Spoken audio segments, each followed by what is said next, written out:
This is Larry the Barber Man. I'm here in Wales, Newport at the Celtic Manor Resort as part of the Barber Connect Expo.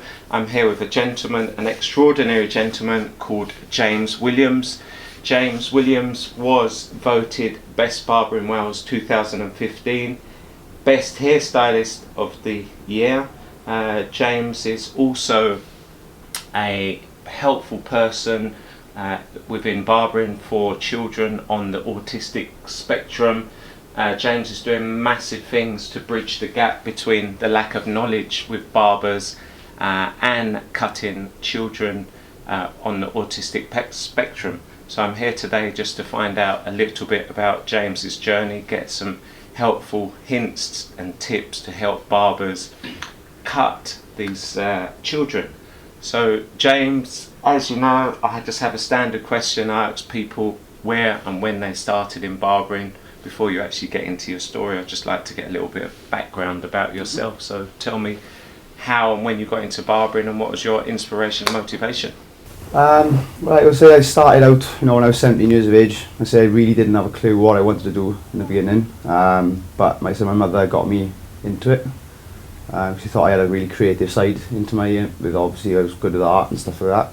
So I thought I'd collaborate it into barbering. But obviously I started out as a hairdresser first, where I worked with my mentor, Andrew Lewis in Emmanuel's. And after about 3 years then I decided to take a change of route, and then I went to an old school barber shop to learn the basics of barbering, and then I've collaborated that both together now to obviously take my own journey. Okay. Tell me a bit about the style that you do, because you won Best Barber of Wales 2015 and Best Men's Stylist. So what kind of styles do you specialise in that helped you procure these accolades? I tend to think I got a lot of versatility in my work. It can vary from, like I say, skin fade, drop fade, taping, even all scissor cutting. So it's like I like to show that I've got a nice variety in my work. And I say, like, when it comes to styling, I'm very precise in my my finishing.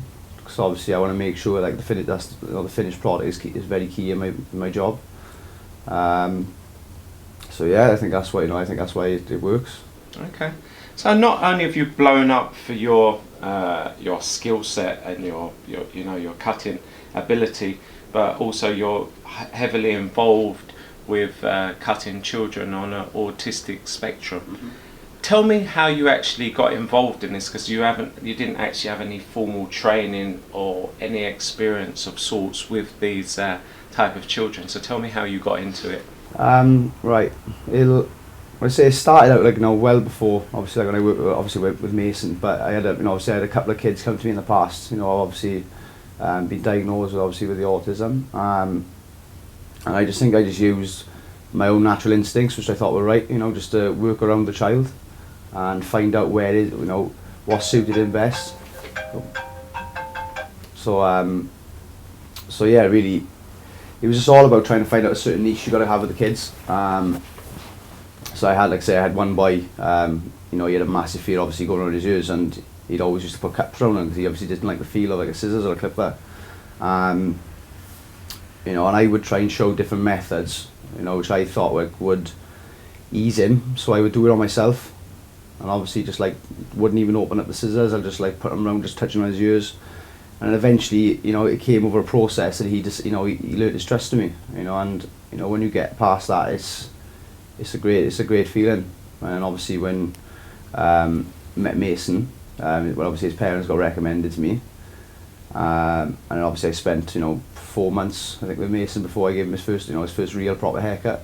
But it was just all down to every 2 weeks giving him a regular routine, and then eventually, and trying we managed to get a good breakthrough with him, and obviously that's what really got me into it, because I've seen so many families that reached out. Okay, so basically, let me get this right. Even though you're a barber, when these children come to you on the autistic spectrum, you literally have to analyse where they're at and then think within yourself, right, James, this child is at such and such a stage. It's probably going to take me about 4 or 5 weeks just to break him down before I can give him a haircut that I may need to give him based on his, I don't know, severity of the condition, if you like, for lack of a better phrase. Would that be a fair assumption? Like I said at the beginning, not a lot of barbers understand autism and how to deal with these children and their reactions to things. Could, in a few short sentences, could you tell me the key things that every barber should know? I think it's just basics, you know, I don't think there's any real method behind that. I think it's just patience and understanding. I think you just got to give the child a bit of extra time, and I think that's where a lot of barbers tend to try to avoid it, because, you know, I do get it, you know, you got to have, you know, money is key in your business, but there are ways around it, you know. Obviously, because I do my business all through appointments, you know, I can allocate, you know, my time in for a certain person, but also at the same time I do charge for that time. But I think a lot of barbers don't get is that families are happy to pay because they know how tough it is for that child to get a haircut. And as long as you tell them up front, you know, and you explain, look, this is what I got to do for this sort of time. I do have a cost to come with it, but the families appreciate it. And the thing is, there are other barbers out there, you know, obviously that probably don't even do appointments, and there are people out there that do need recognition as well, because it's not just me. I know I've hit the social media side of it, but there are other barbers out there that deserve the same recognition, because, you know, this weekend on Barber Connect I've met so many people that have come up to me, and, you know, they all love it, and they tell me their stories about how they work with kids, and it's a shame, you know, they don't. I suppose they should start posting it, you know, their stories, because, you know, the photos are the key things, because you can tell a story behind it, and I think, you know, that's the best way to raise the awareness within the industry. Okay, that makes perfect sense. And one thing you did fail to mention just there when talking about obviously the business side of it, you actually sacrifice your whole Sunday so you can basically open out the whole shop. Tell me and tell the people at home why you need the space of the whole shop in order to make these children feel comfortable. As I said, with the Sundays, you know, obviously I give up my day off, but I think it does work a lot better with a lot of children. That's why I do get quite a lot of successful haircuts, because the shop is empty, and it's a bit more quieter. So, like, obviously a lot of children suffer with the sensory overload, so it's absorbing too much. Sometimes you can go into a barber shop, there's so much things going on, like you've got the clippers, the hair dryers, and obviously you've got a lot of people talking, and you could have the TV on, the music, and there's only so much, you know, I think a child can absorb for a certain amount of time, and then that's when people see, you know, these children then obviously as class as a meltdown, and they start kicking off, and people then obviously class them as a brat, and they're not. You know what I mean? And I think that's the key part of it, is to give them time, or maybe move them away from, you know, the customers, because obviously some barber shops obviously probably don't have that sort of space. But if they have got like extra rooms and stuff like that as well, maybe that's another good thing that could help, because they can draw them away from that, and then they can take them in a separate area, and then that's when they could probably find an easier way to work with a kid. Okay, and I've seen some of your videos where you're literally on the floor, on your belly, on all fours. That's kind of like another reason why, because the cut, from what I gather, can kind of start up on the left hand front chair and end up in the back corner. Right, tell me how this kind of descent or transition. I would say, you know, a lot of these children, their brain works a lot different to ours. I mean, everything's just like, it's all on the go 24/7. So it's like you've got to work around that child, you know. And I say, there's no, like, a lot of people think, like I say, a lot of barbers think like they've got to sit in the chair, and I think there's no law doing. And I think a lot of people need to start thinking, right, if they ask the child where he wants to go, and if he wants to sit on the floor or he wants to sit on a sofa, and then if he decides to go from one side to the other side, you know, just follow what he wants to do. I mean, you know, like, I have toys in the shop and stuff like that, so, like, you know, again, that's another thing, you know, or iPads, it's things like, you know, that can keep them occupied, so then you can work around them, and obviously, you know, if that keeps them busy for a couple of minutes, then you can take a big section of hair out, and then, but again, you got other children, and he'll get up, and then he'll go by the window, and then he'll watch the traffic lights, or, you know, stuff like that, something, you know, keep him focused on, and then he'll go back again. I mean, and that's what I say, I'm up and down all the time, but it's, you know, my back takes a pasting from it, but it's, but I think, you know, but I actually quite funny to work with, you know what I mean, because it becomes enjoyable. People, that's what I think a lot of people don't realise as well. You get to have so much fun working with these kids, because when you actually get to know them, their personalities are really unique. So I think it's good. It is good. Okay, and name me 2 of your clients that have given you the most fulfillment based on the transition of when you first met them and how they behave to hair clippers and scissors and the barbershop environment, and how they now behave as a result of your treatment, if you like, Dr. James. Well, obviously, you know, I'm going to use Mason, you know, all the time, you know, because Mason is obviously my greatest example, because, you know, he's the reason why I'm doing everything I am now. Because I say, like, you know, Mason was the one that obviously got me lying on the floor. You know, as I said, like, you know, it was very rare. You know, you actually, as a barber, you end up on your stomach, you know, and you're reaching out, right, and you're trying to cut around the kids' ear. I mean, it just doesn't happen. And obviously, you know, watching his journey, do you mean, the way he is with me now, and like the bond that I've grabbed with him, I mean, because he's, you know, he still doesn't like having his haircut, but the thing is now, he's gone from completely avoiding me. Now he'll come in the shop, you know, he'll have his iPad, he'll go straight on the sofa, and he'll sit and play with it. You know, he loves Formula 1, so that's his thing. He loves cars, and now he's gone from a scissors to a clipper. You know, and for a young boy like Mason who's got ASD, he can now absorb the noise of a clipper. You know, sometimes he will push me off and he will shout to me, but he'll you know, move his head back and forth to say no. But I also I have a bit of authority with him when I say no, you having it done, and because he can hear everything I'm telling him.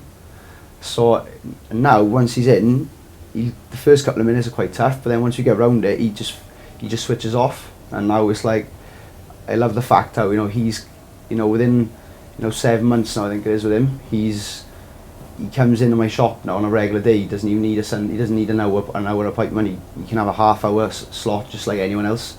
So, and I think that's the great thing about it as well, is that eventually you can get these children to have the same quality as a general person coming into your barbershop to have a haircut. They don't need that extra time in the end. So that's what I'm saying, your business can still have a good revenue side of it as well, because, you know, you can collaborate I collaborate a lot for my Sundays now, and obviously do that way.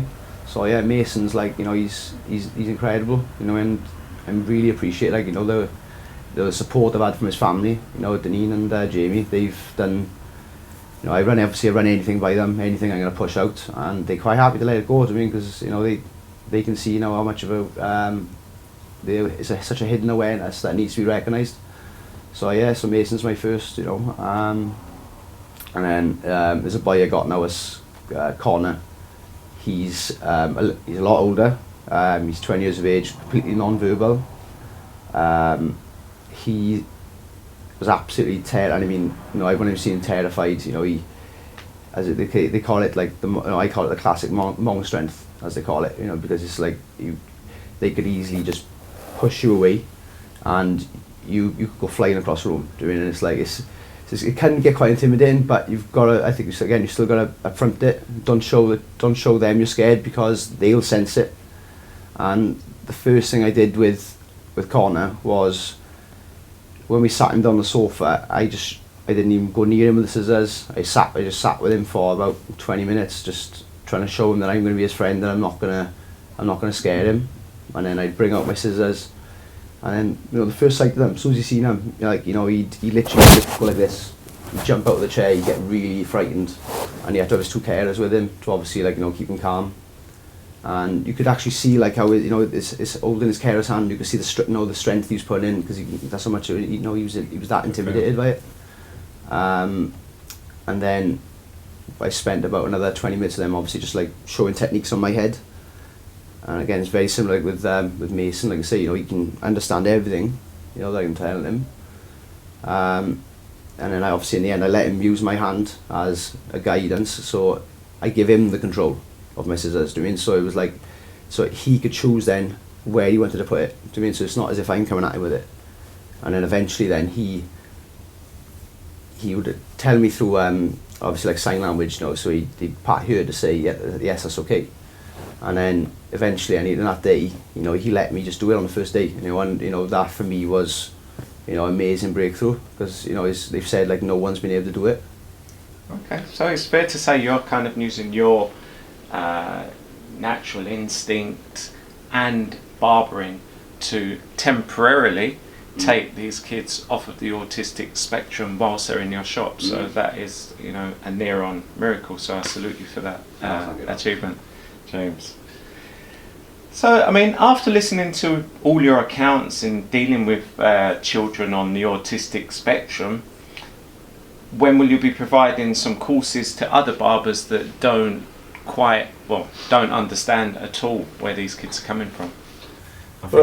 I think you know, if it's something like in about 6 months' time, I think something like that, that's when I'd probably need to look into taking the next step, because obviously at the moment everything's moving really quick for me at the moment. You know, I can't keep up with it. You know, but you know, the journey's amazing, and you know, I love being part of it. But yeah, I think if there's something out there, you know, I can do, because like I'm recently in the process now of getting the National Autistic Society Award. Okay. So it's you know, to obviously like sorry, I'll rephrase it. Sorry, it's Autism Friendly Award, just say like that. So you know, it shows that I'm okay. They give me the okay, basically, you know, to show that I'm a good example of working around children with autism.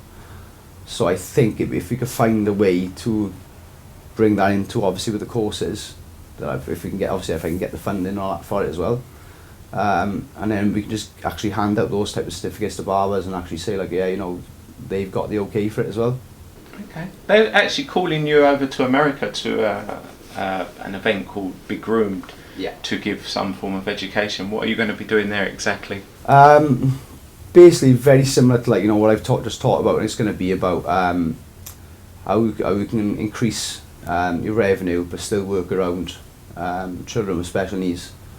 Because I said, you know, my business is, you know, I get booked out about 4 weeks in advance for a haircut.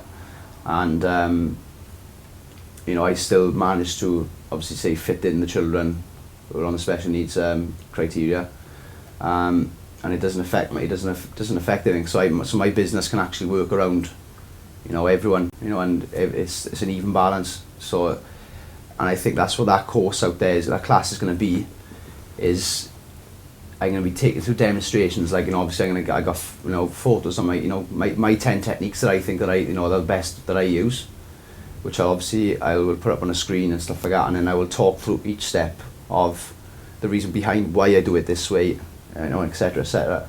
And then hopefully that will be able to give a barbers a better understanding on how to approach a child or even an adult on the autistic spectrum. Okay, so we was just talking about business. I believe when you first started doing all this, all the funding, because obviously there's extra resources and materials and stuff that you need to have in place in order to cut these children. At the very beginning, all of these things and the charity basically came from your pocket. Is that right? Yeah, I say, you know, but again, I always think, like, you know, when you set up these things, you know, you've got to put your own money in, you know, and I got no problem putting my own money into it at the moment, because in the day, as long as I'm doing it for a good cause, you know, that's what I mean, you know. But you know, I think in time, you know, I can gain a lot back. You know, I always look at the long run in the business. So, you know, you're never gonna, you know, no, I don't think anyone could be a millionaire or anything like that. But you know, but as long as my lifestyle's happy and I'm comfortable, do you mean, and I'm doing something good at the same time, do you mean? I think that's all that matters for me. So. Okay. But you have recently got formed an official charity for the autism. Yeah, let's say we've done it through my bank, but so it basically just classes us down as a non-profit organisation. So it you know, at least it makes it easy, you know, for people now to actually, if they want to get behind it, they can, you know, they can donate directly to us. And obviously any events, like I say, we've done Barber Connect now, which is our first barber show, and we've been able to obviously get, you know, a lot of the barbers today now have been cutting on the stand, you know, and you know, fair play, like I say, we had I think it was like up to £400, you know, donated to us this weekend already. So we still got today. So again, you know, after today, I think now we've covered all the costs for the outgoings, for the hoodies and the window stickers, and so anything from today now is a great profit margin, which is going to go straight now back to the NES, which is the National Autistic Society in Swansea, which is going to be the one back home with me in Swansea. So, and then that money then will, obviously I'll just give them a big check, and that money can just go straight towards, whatever they feel they need to do, whether it's like getting classes for the kids to have one-to-one sessions and stuff like that, or little groups where the kids can actually go and they can basically, and the families can go somewhere where they don't have to feel awkward around other general people.